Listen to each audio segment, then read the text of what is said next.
Salve, senhoras e senhores, bem-vindos a mais um podcast do Motorhome.com. Eu sou o Nanda Fortunati e nessa edição apresento vocês Rodrigo Perini, chegou agora no Motorhome com diversas missões, é um cara com uma história que eu gosto. E eu tenho aqui um convidado espetacular, que é Mauro Correia, CEO da Mitsubishi, mas que na verdade tem mais história aí, se a gente ficar sentado aqui. Ele não sai mais daqui de tanta história. Mauro, obrigado pela presença. É um prazer.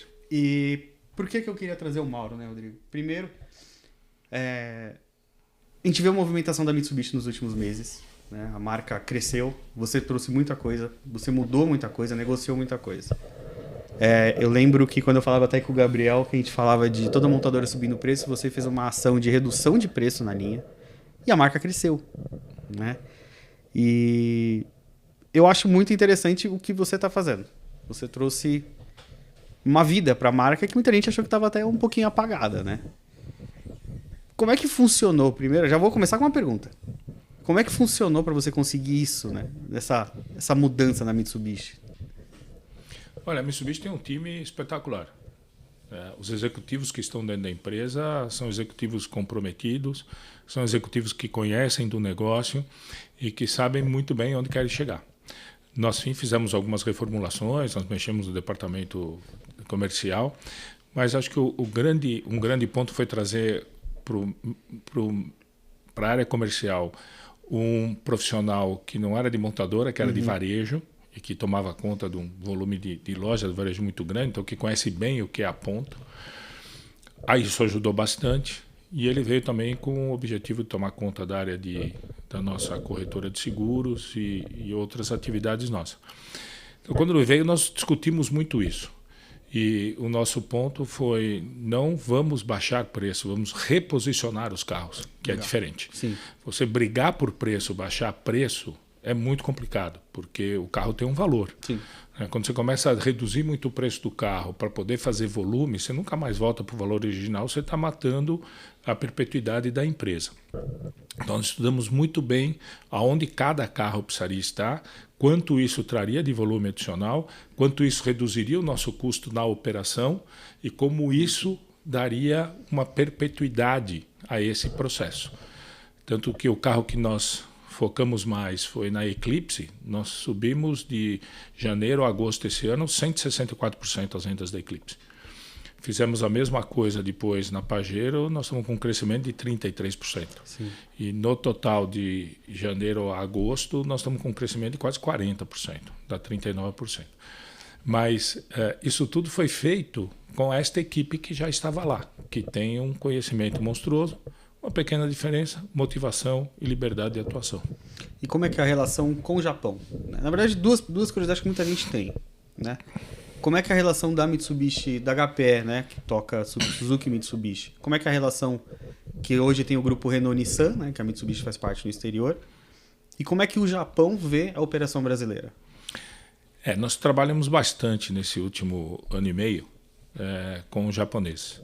Então, nós temos nos dedicado muito a irmos ao Japão, explicarmos o que é o Brasil, discutimos propostas para este mercado, e isso está dando resultado. Então, nós acho que nunca tivemos tanta visita de japoneses ao Brasil como estamos tendo agora. Nós estamos trabalhando muito forte para trazer mais desenvolvimento para o mercado brasileiro, mais engenharia para cá a ser desenvolvida aqui. Nós também estamos trabalhando muito forte num programa de exportação do Brasil, saindo para outros países da América Latina, porque é um centro de exportação, né? O Japão já está entendendo isso, entendeu? E criamos um plano de crescimento, né? Com lançamento de novos produtos, aumentando o nosso portfólio. Então, o Japão entendeu a importância deste mercado e entendeu que é muito mais fácil você produzir na região do que trazer veículos do Japão ou da Tailândia. Então, existe um interesse muito grande, sim, no Brasil, no país, apesar de não sermos uma subsidiária, apesar de sermos uma empresa 100% nacional, mas é uma parceria de 35 anos que o Eduardo Souza Ramos construiu isso com uma maestria monstruosa. Ele tem um respeito muito grande no Japão, sabem da competência dele e sabem o que ele fez para criar essa marca e ter esta imagem que tem a marca Mitsubishi no Brasil, que é um topo em relação a qualquer outro mercado onde a Mitsubishi está. E como é que funciona essa relação? A operação brasileira tem alguma relação com Renault ou Nissan? Vocês chegam a ter alguma conversa? Não, a nossa relação é Mitsubishi. Então, existe uma aliança entre Mitsubishi, Renault e Nissan. Existem, sim, relações de engenharia entre as empresas, mas que não nos afeta aqui como operação brasileira. Na operação brasileira, nós somos uma empresa 100% nacional que representamos, ou seja, temos a licença de utilização de tecnologia, nós montamos veículos aqui, nós importamos veículos e distribuímos, tanto da Suzuki como da Mitsubishi. Então, a nossa relação é com a Mitsubishi diretamente. Direto. Isso. Mauro, já que você falou, aí eu queria fazer uma pergunta para você, bem voltada ao nosso mercado nacional. A gente vê muita movimentação das montadoras no mercado agro. E vocês recentemente aí lançaram a L200 Terra e Urban, que tem propostas bem opostas, né? A L200 Terra muito para o mercado consumidor agro e a Urban voltada para a cidade. Eu achei bem interessante a proposta das duas, porque são bem opostas. Mas e o Jimny? Ele tem uma proposta agro? Tem algum estudo para venda de frutista? Alguma modificação do carro de linha, como a gente tem visto em outras montadoras? Tem sim, Perini. E é um negócio interessante, porque nós criamos no ano passado o Projeto Agro. E o que é esse Projeto Agro? É uma equipe dedicada a visitar todo o agronegócio. E nós estamos falando nos 3 pilares do agronegócio, que você tem o fornecimento de insumos, você tem o produtor, você tem o processador e o distribuidor. Nós pegamos os 3 primeiros, que são aqueles que realmente estão ali no agro, utilizam pick-ups e os nossos carros. Nós estamos mais de 80 fazendas, nós estamos mais produtores top, visitamos fornecedores de semente, visitamos processadores, etc. Aprendemos muito. E a picape Terra saiu dessas visitas. Puxa, que legal. A picape Terra nós desenhamos em função daquilo que os produtores rurais, pecuaristas, seja o que for, falavam para nós que eles tinham necessidade. E não era só a necessidade do carro em si, mas pequenos detalhes que ninguém prestava atenção. E com isso nós olhamos muito também a Suzuki. E nós entendemos que o Suzuki ele tem sim uma vocação agro. Suzuki, nós temos até filme que mostra você colhendo para propriedades pequenas, fazendo uma colheita de grãos com um trator e jogando numa caçamba que está sendo puxado por um Suzuki. Nós começamos a entrar fortemente com o Suzuki nas feiras agro. Então nós estávamos na feira de Ribeirão Preto, agora estamos na Expo Inter no Sul, no Rio Grande do Sul, e mostrando que o Suzuki é capaz de puxar um arado pequeno. Ou seja, não só fazer o transporte do pessoal, mas sim como entrar como implemento, talvez. E o implemento que você consegue emplacar e ir para a rua, né? Então, esse que você levantou é um grande ponto. Num evento em São José do Rio Preto, nós estávamos participando, fazendo exposição e conversando com o gestor de uma grande fazenda de criação de gado. Ele falou que estava comprando alguns UTVs. Eu falei, para que você está comprando UTV? Ele falou, para isso aqui. Ele falou, eu tenho um carro que é melhor que o UTV para você, que é quase o mesmo preço. Ele falou, o que é? Expliquei o Jimny. Ele falou, pô, não tinha pensado. Eu falei, com a diferença que tem ar-condicionado, cabe 4 pessoas dentro e você pode ir para a cidade com ele porque está licenciado, que é o que você falou. Perfeito. Eu falei, vou te mandar um carro. Ele mandou até foto, depois vendo ali filme, falou aqui, ó, o pessoal vendo o gado como é que é, porque ele é muito, uma área envidraçada grande e tal. Ele comprou os Jimnys em vez de UTV. Então, sim, ele é um carro também dedicado à agro. Acho que o Jimny ele é muito flexível. Ele pode ser um carro para a cidade, como nós estávamos comentando um pouco antes, que eu uso e é uma delícia, é um carrinho rápido e tal.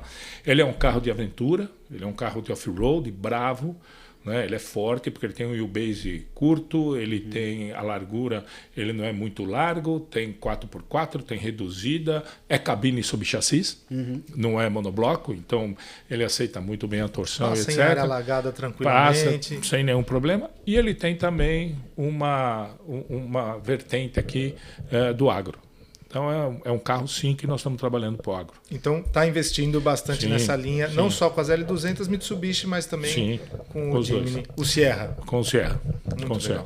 A HPE, que é a empresa nacional, né, que detém as duas marcas, ela tem um DNA de 4x4. Sim. Você olha, voltando ao trabalho que o Eduardo fez, né, há 30 anos que nós temos um rally de regularidade, foco em 4x4. há 25 anos que tem o rally de velocidade, há 20 anos que tem o rally de estratégia, que é o outdoor, e há mais 10 anos que nós temos o Meet Experience.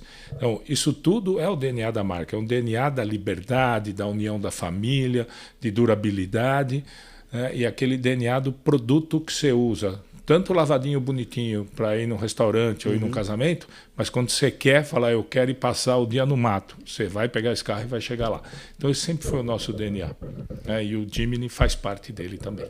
E é legal também que é um branding experience, né? Os Sim. eventos, você tem todo um motivo para usar o carro, você apresenta a proposta do carro tanto na cidade quanto um off-road, você ensina o cliente a usar esse feature do carro, né? É isso que eu acho mais divertido. Você sabe que é muito bacana também, eu gosto muito de ir nos eventos e olhar, né, a movimentação. Cara, você vê famílias e amigos que participam de vários, que têm equipes para participar, por exemplo, do outdoor, que é um rally de estratégia, onde você tem várias atividades que você pode fazer, mas você não consegue fazer todas dentro do tempo. Então você tem que selecionar qual que você vai fazer, quantos pontos você vai ganhar, e é tudo. Nós temos um aplicativo para controlar isso e tal. E o cara recebe um mapa onde ele tem o QR Code das atividades, ele vai lá, lê e sabe o que significa cada uma.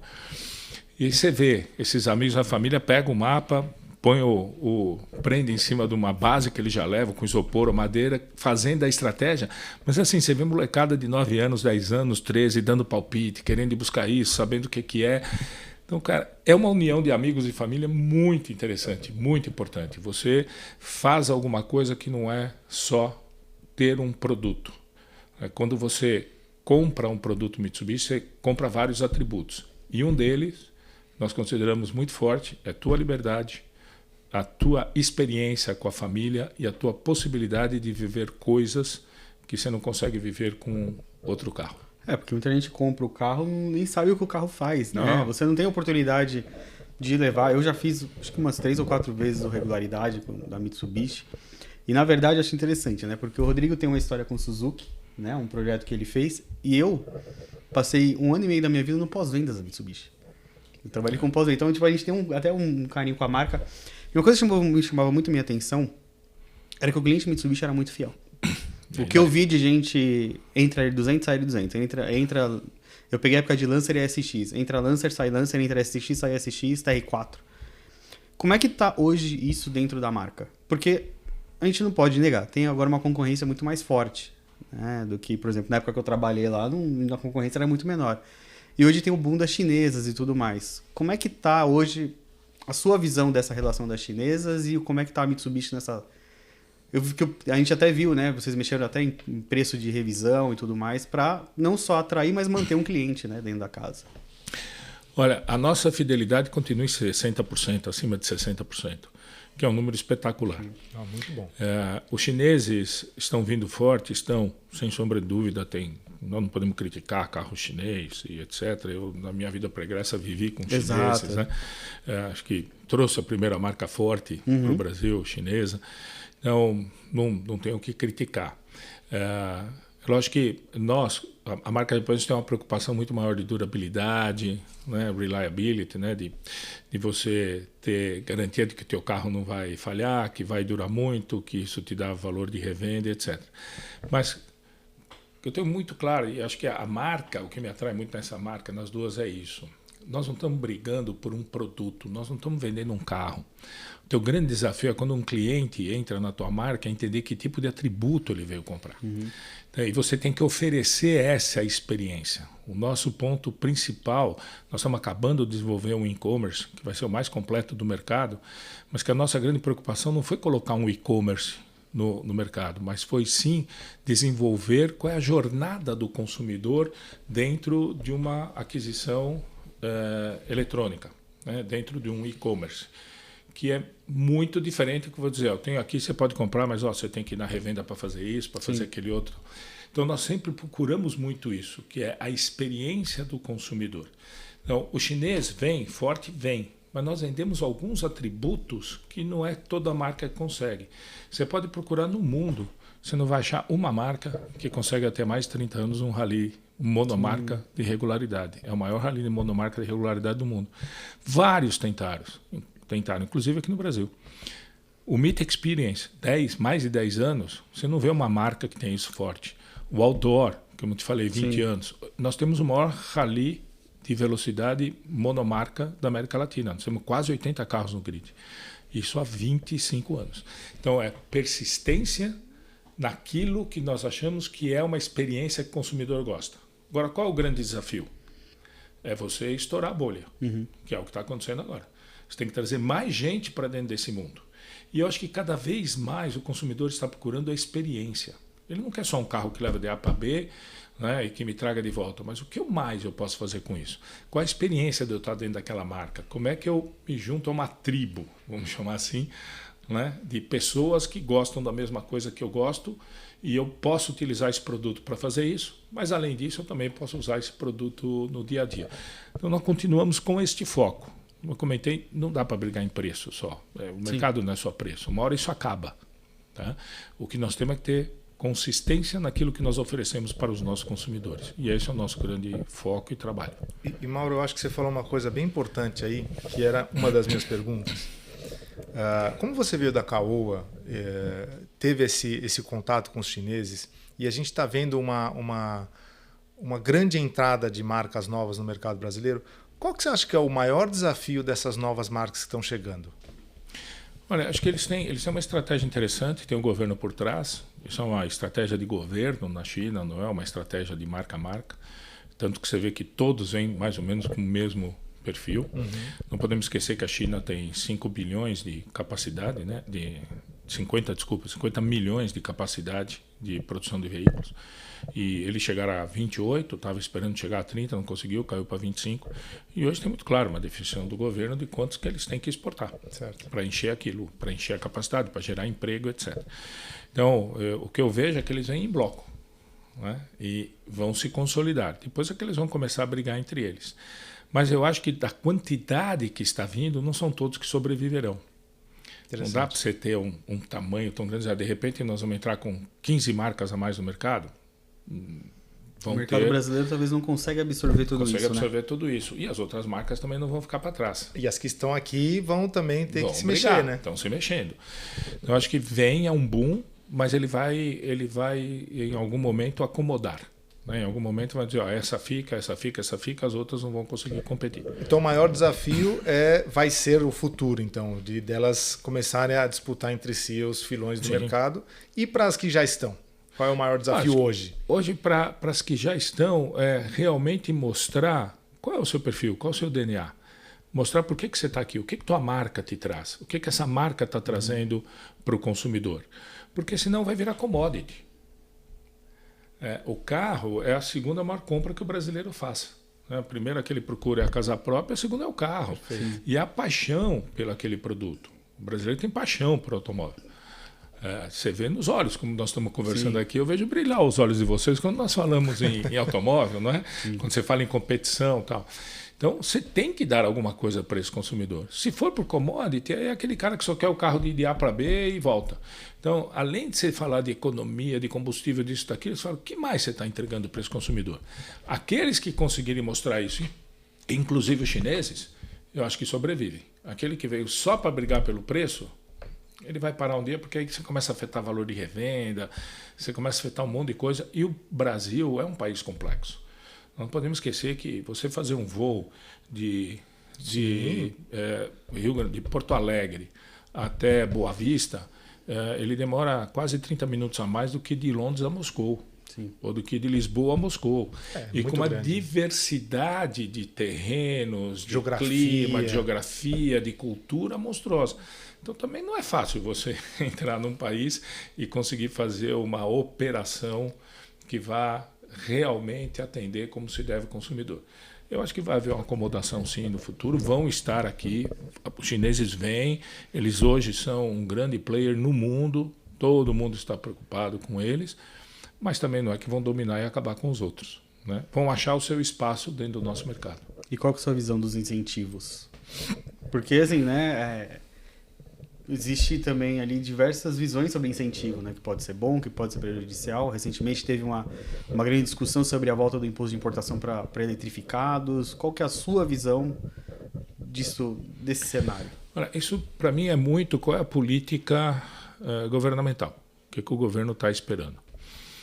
É assim, nós não podemos de uma hora para outra dizer, vamos abrir tudo isso, na minha visão, né? Abrir tudo isso e deixar que as indústrias concorram, porque nós temos aqui o custo Brasil que tem que ser levado em consideração. Então a reforma tributária é muito importante, vai nos ajudar bastante, e eu acho que até lá nós temos que sim dizer, peraí, todo mundo investiu aqui, estamos investindo bilhões de reais, aí de repente se abre a importação para países que têm custos muito menores, ou até que são subsidiados, sim, que são incentivados pelo governo.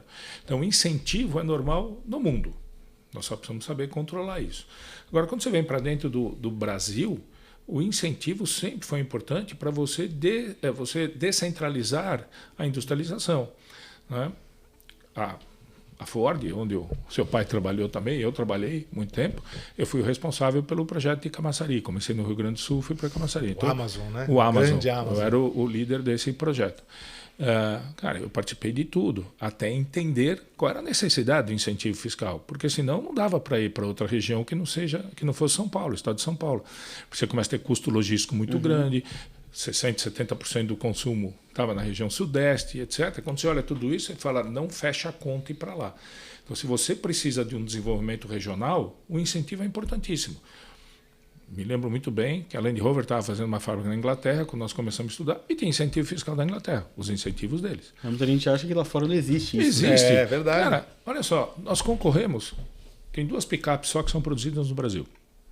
Sim. Todo o restante vem da Argentina. Por que você acha que eles estão na Argentina?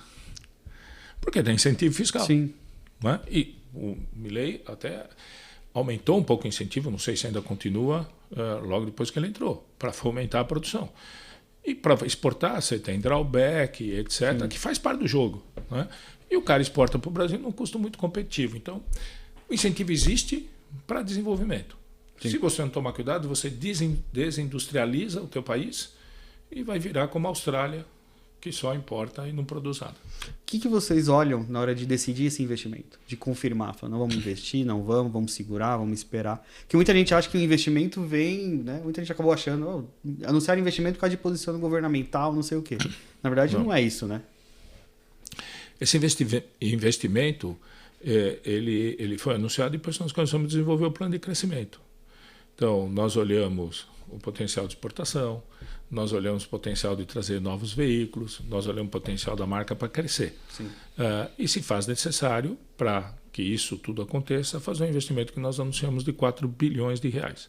Agora, você também não investe 4 bilhões de reais se você não tem uma segurança de que o mercado de hoje para amanhã fala, você continua com os impostos grandes que você tem aqui, nós vamos abrir toda a importação.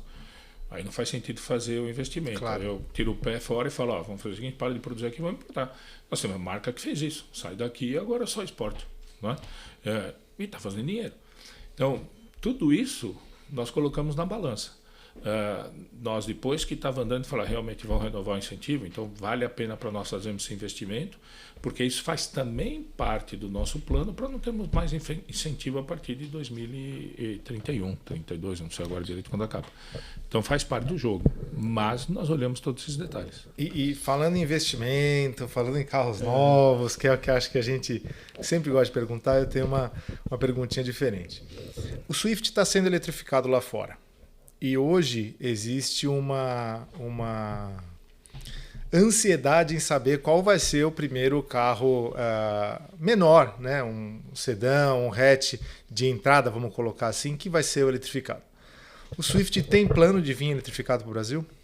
Olha, nós estamos numa discussão forte com a Suzuki. Infelizmente, eles deveriam estar conosco aqui no Brasil. Eu tenho ido muito também ao escritório da Suzuki no Japão, mas eles eram para estar uma equipe conosco a semana passada, mas devido ao tufão no Japão, eles não conseguiram decolar, não conseguiram nem chegar em Tóquio.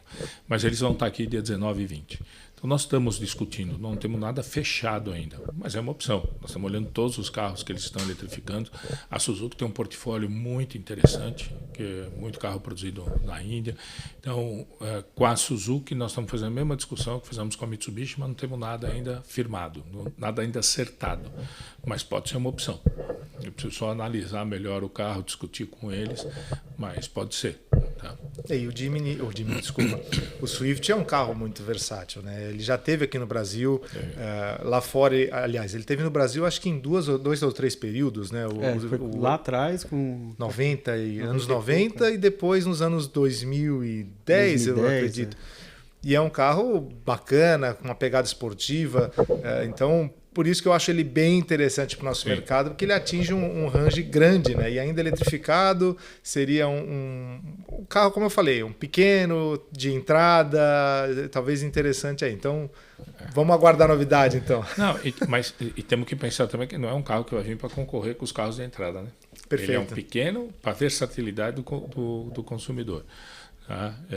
Mas nós não temos foco de entrar na disputa por carros de entrada, porque aí é uma briga de foice. Né? Mas provavelmente carro vem importado e tudo mais, né? Tem uma série de custos. Difícil. E para a Mitsubishi sobre a eletrificação? Bem, é um negócio interessante, porque a Mitsubishi acho que foi a primeira a lançar um carro por elétrico no Brasil em 2010. Como é que era? Mia. Quando eu trabalhei com pós-vendas, eu fiz a funilaria de da própria Mitsubishi que bateu. Como é que era o nome? Mia. Tem carro rodando até hoje. Ele me mandou uma nota a um senhor dizendo, eu tenho e tal. E falou, mas o carro nunca me dá manutenção, ele custa barato. Eu falei, também, porque não tem o que quebrar, né? Ele brincou, falou, é tudo elétrico, eu não troco óleo, isso aqui. Aí em 2014, acho que lançou a Outlander Plug-in Hybrid. Então, quando ninguém tinha muito plug-in hybrid. Apareceu. Então a Mitsubishi tem uma história, porém acho que estava muito à frente do seu tempo.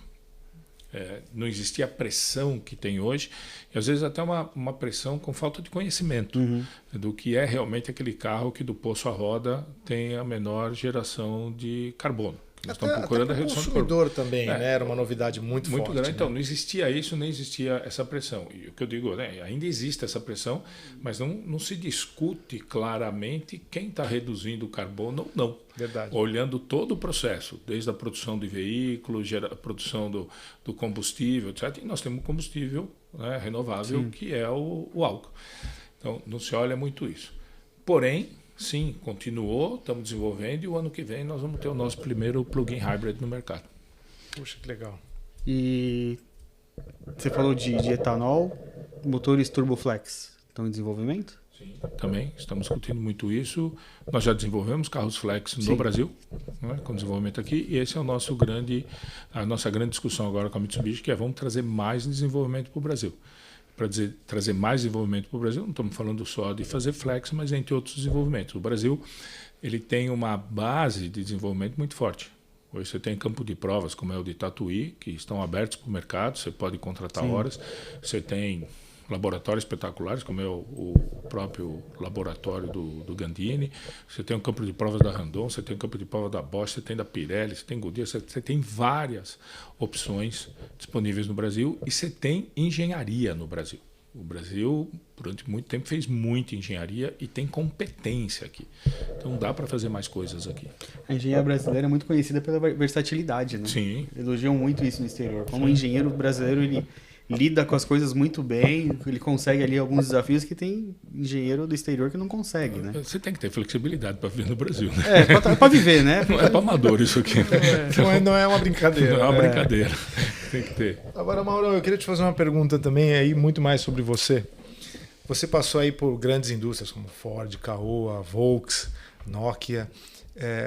O que você de mais importante aprendeu nessas indústrias que refletem no Mauro hoje? Cara, em cada uma eu aprendi uma coisa. Né? A Ford foi uma escola. Como você tive muita liberdade de trabalho na Ford, tive muita liberdade de fazer o projeto Amazon. Então, aprendi muito na Ford. Realmente uma escola de manufatura, de controladoria e etc. Depois fui para a Volks, que era alguma coisa mais similar. Eu tive uma passagem pela Case New Holland. Eu fui diretor de operações da América Latina, da Case New Holland. Aprendi muito em como você trabalhar com uma complexidade muito maior, porque eu comecei minha vida profissional com caminhões, depois passei para automóveis, eu tinha feito vários trabalhos de melhoria de produtividade em caminhões e tal, por isso eu acho que me levaram para automóveis, falei, desenha alguma coisa diferente aí. Eu sempre gostei de inovação, de desafios. Fui para a Volks, era mais ou menos o mesmo estilo, mas quando passei pela área de agrícola, eu entendi muito bem o que é você trabalhar com sazonalidades e trabalhar com complexidade muito grande e estar muito mais próximo como montadora do seu consumidor final. A Nokia, para mim, foi um choque de cultura, de velocidade. Então, eu saí de uma empresa que você demorava, à época, 4 anos para desenvolver o carro, 5. O carro, para você fazer uma pequena mudança, demorava 5, para trocar de plataforma 10, 12. E eu me lembro da primeira reunião de produto que os caras vieram me apresentar, mostraram um celular, mostraram as etapas. Ó, aqui é uma curva de aceleração, passa 4 períodos, desaceleração e tal, e estava escrito lá meses. E minha pergunta foi, cara, essa unidade está correta? Falou, que unidade? Eu falei, são meses ou anos? O cara olhou para mim e falou, não, são meses. Eu falei, então não vou aprovar entrar com um produto desse para 4 meses, vocês estão loucos? Aí todo mundo o olhou... ciclo de vida do produto era de 4 meses? 4 meses. Aí todo mundo olhou para mim com uma cara de assustado. Eu falei, acho que eu estou falando besteira, né? Parei comigo e falei, legal, tá bom, me explica aí, estou falando besteira? Você tá. Eu falei, por quê? Porque o ciclo nosso é esse. Uau. Então, eu aprendi a velocidade de mudança da tecnologia. Aí eu falei, caramba, como é que você faz isso nessa velocidade? E aprendi muito a mexer com essa velocidade. Continuei em eletrônicos na Sempre Toshiba, aí eu fui para um mercado totalmente diferente. Eu participei de um grupo que nós fomos profissionalizar uma empresa de moda íntima feminina comprada por um grande fundo. Cara, aquilo para mim foi um choque. Mas estou te falando de um negócio, quando eu saí de lá, fazíamos 24 mil dúzias de roupa por dia. Nossa, caramba! Né? E que você... Por dia. Por dia. E quando eu entrei, nós tínhamos 2 coleções. Né? E eu brincava com as estilistas e falei, eu não entendo como é que é uma coleção de calcinha. Você vai fazer ela de lã no inverno? Para brincar, não, vamos mudar a cor, vamos mudar o desenho e tal. E quando eu saí de lá, nós tínhamos 10 coleções, mas em cada coleção entravam 2 a cada 15 dias. Porque o grande choque foi aprender como consumidor final, num produto desse que nós temos que distribuir para 13 mil pontos de vendas diferentes, fora a rede de franchise que nós tínhamos de uma marca específica, como é que se tinha a percepção de consumidores de classes diferentes sobre um produto, que foi onde eu muito aprendi a falar de atributos. Então, eu nunca esqueço um grande amigo, Edu Costa, que depois foi vice-presidente da TAM, hoje ele é o CEO da Lingerie. Nós estávamos num evento, ele era o cara que cuidava de vendas, marketing, etc. Ele fez uma questão para os caras, falou, o que nós vendemos? E os caras começaram a falar de SKU. Né? Dizer, a gente vende a calcinha X, aqui vende mais o sutiã, não sei o quê. Ele falou, não, gente, nós não vendemos nada disso. Nós vendemos sensualidade, nós vendemos autoconfiança, nós vendemos empoderamento, né? Nós vendemos beleza, nós vendemos conforto. É isso que nós vendemos. Porque cada cliente que põe uma roupa íntima, ela tinha uma visão daquela. Eu vi até de pessoas assim, não, eu ponho e eu me sinto bonita. Então, aprendi muito neste conceito de olhar o que o consumidor quer.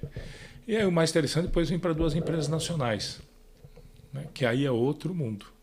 Eu já tinha passado por uma nacional, mas essa relação me ensinou a flexibilidade muito forte e aquilo de onde você vai buscar os seus recursos. Né? Você não tem mais onde bater em porta nenhuma. Então, todas me trouxeram muito aprendizado e eu acho que isso é importante porque te traz flexibilidade. A tua cabeça vai mudando a cada vez que você passa de uma empresa para outra e principalmente quando você sai daquele mercado que era a tua zona de conforto e começa a passar em outros mercados que você tem que pensar totalmente diferente. Isso mexe com a tua cabeça, eu acho que te prepara muito para novos desafios. Eu acho que você pegou um ponto, você foi muito feliz numa colocação, que é o que nós estamos vendendo. Né? Quando a gente escuta o consumidor e entra em fase com ele, que é o que vocês fazem muito nas experiências em evento e tudo mais, você consegue chegar muito próximo, consegue fazer uma experiência muito customizada. A Mitsubishi tem o costume de fazer clínicas no Brasil para mudar o produto, para trazer alguma novidade, alguma coisa mais... Como a gente estava falando de o Brasil ser um país enorme, com muita diferença de geografia, faz-se essa, vamos dizer assim, né, um termo que todo mundo fala, tropicalização para cá? Faz. Se faz necessário, até porque nós temos uma lei de emissões que é muito exclusiva do Brasil. Então, nós temos que tropicalizar. Nós temos um terreno que é muito diferente do terreno que você tem na Europa, do terreno que você tem nos Estados Unidos, mesmo sendo países. um off-road, mesmo sendo um carro com uma suspensão robusta. Sim, é diferente. Nós não podemos esquecer que não chega a 20% a quantidade de estradas pavimentadas no país. E isso não é um demérito, porque você imagina, você sai, você pega, nós temos rodovias maravilhosas. Eu fiz uma viagem agora no Nordeste, o ano passado, retrasado, indo de uma cidade para outra, visitando revendas e tal, as estradas melhoraram muito daquilo que tinha. Só que, cara, você entra num centro-oeste, onde as propriedades têm 5 mil hectares, 10 mil hectares, 20 mil hectares, etc., não existe rodovia para você chegar lá. Você tem rodovia para os grandes centros, depois você vai pegar terra. 80% das nossas rodovias são não pavimentadas e terrenos totalmente diferentes. Você tem local que é talco puro, né? Você vai aqui para a região de Uberlândia, Uberaba, é um pó muito fino. Você vai para outras que é areia e etc. Então você tem que adaptar o seu produto para esses diferentes requisitos. E ao mesmo tempo não podemos esquecer que esse cara também vai para a estrada. Então, grande desafio, isso nos ajuda muito, os ralis, etc. Peraí, como é que eu faço um carro que seja confortável para a estrada, tem uma estabilidade muito grande, mas ao mesmo tempo esse cara entra na terra e ele não pode andar num cabrito, né? Ele vai ter que andar num carro que também é confortável. Então, isso é um grande desafio. Você não vai achar tipo de asfalto fora como nós temos aqui. Então fazemos muito disso, sim. E o que você falou que eu acho muito interessante é que hoje você consegue vender um carro de uso urbano, um carro completo, né, vamos dizer assim, e também vocês têm a linha de venda de carro de competição. Né? Por exemplo, o carro que eu conheci muito, eu tenho até um amigo que tem ele para andar no dia a dia, é uma L200 Evo, que era um carro de rally, e ele sai de fábrica totalmente preparado, ou seja, você compra e vai correr. Nós já produzimos mais de 700 carros de rally na nossa fábrica. Então nós acabamos de lançar agora a Eclipse R. É um carro de produção, porém nós mexemos na suspensão, que você precisa subir ela um pouco, então você tem amortecedores de competição. Nós mexemos um pouco em calibração, porque você tira o controle de estabilidade e tal, não pode entrar no módulo segurança. Então você teve que mexer um pouco na injeção e colocamos um chapão embaixo. E tiramos tudo que é aço de fora do carro e fizemos ferramental para ter fibra, para o carro ficar mais leve. Mas toda a estrutura interna é do carro. O resto é tudo do nosso carro. Mesmo, trocamos o câmbio, colocamos uma transmissão sequenciada, porque um CVT não te dá essa habilidade de competição. Mas sistema de freio é o mesmo, sistema de tração, que é do Evo, da Eclipse, é o mesmo, né? Todo o resto do carro é o mesmo. E aqui nós fizemos, o que nós fazemos na fábrica? Toda essa estrutura interna do carro, toda a gaiola, nós montamos no body shop. Nós montamos na montagem da carroceria, sim. Nós fazemos toda a soldagem, tudo lá dentro. Então o carro passa no eco, sistema de pintura já todinho preparado.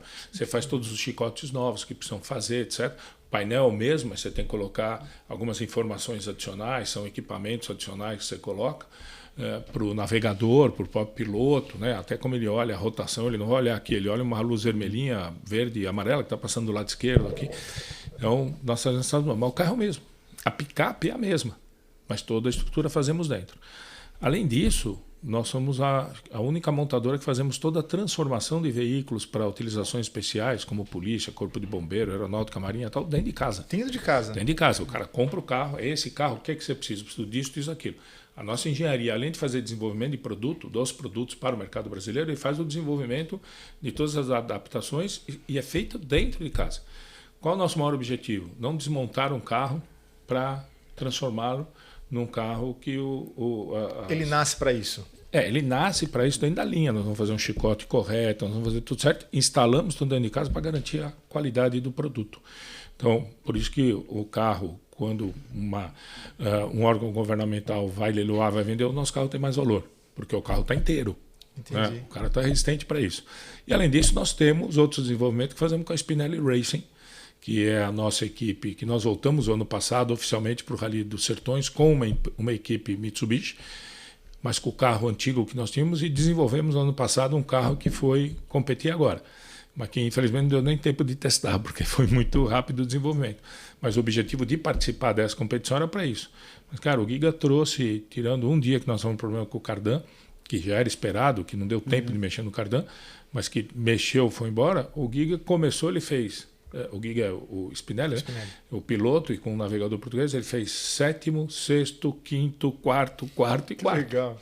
Com um carro que desenvolveu no Brasil. Então. Totalmente no Brasil. Exato. Mas que várias equipes, pilotos que vieram de fora, que são vieram de fora do Brasil, e pilotos correm hoje, foram olhar o carro e falou, vocês vão vender? Né? Porque tem interesse. Pô. E é um carro totalmente desenhado no Brasil. Esse carro, convido vocês, vale a pena ir olhar. Vamos olhar. Ver o que a engenharia brasileira consegue fazer. E é uma engenharia brasileira da marca Mitsubishi que está lá. Né? Com a marca Mitsubishi. Nós corremos com a marca Mitsubishi, mas isso traz muita experiência para nós também, para depois desenvolvermos os produtos para o mercado brasileiro, né? A adequação desses produtos com o que você tem de conhecimento que vem das pistas para nós. Era uma coisa que eu ia perguntar agora. O quanto que vocês ganham com isso, né? E você acabou de responder.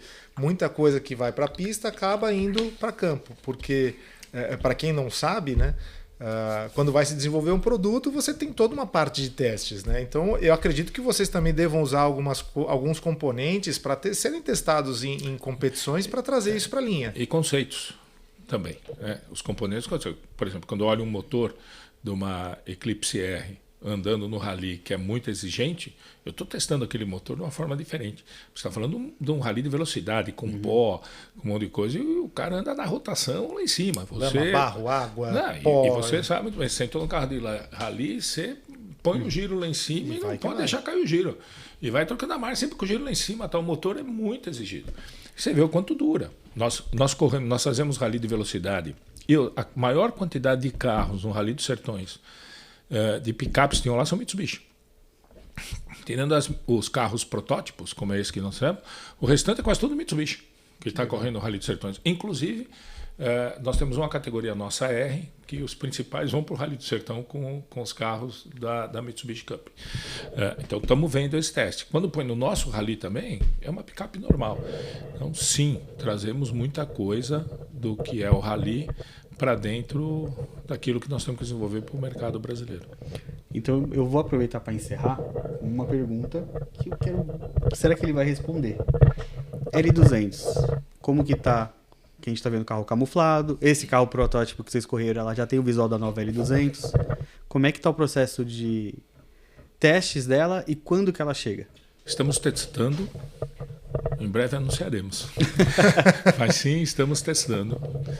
Estamos concluindo todas as avaliações desse produto. Você viu os carros camuflados que estão sendo testados.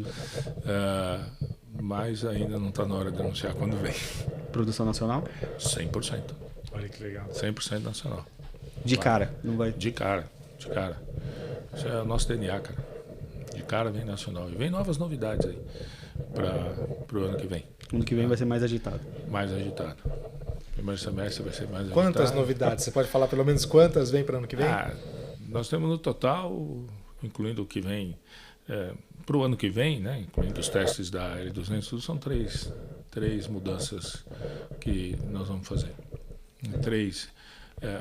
Tem duas grandes e uma que nós vamos trazer coisas novas dentro do produto já existente.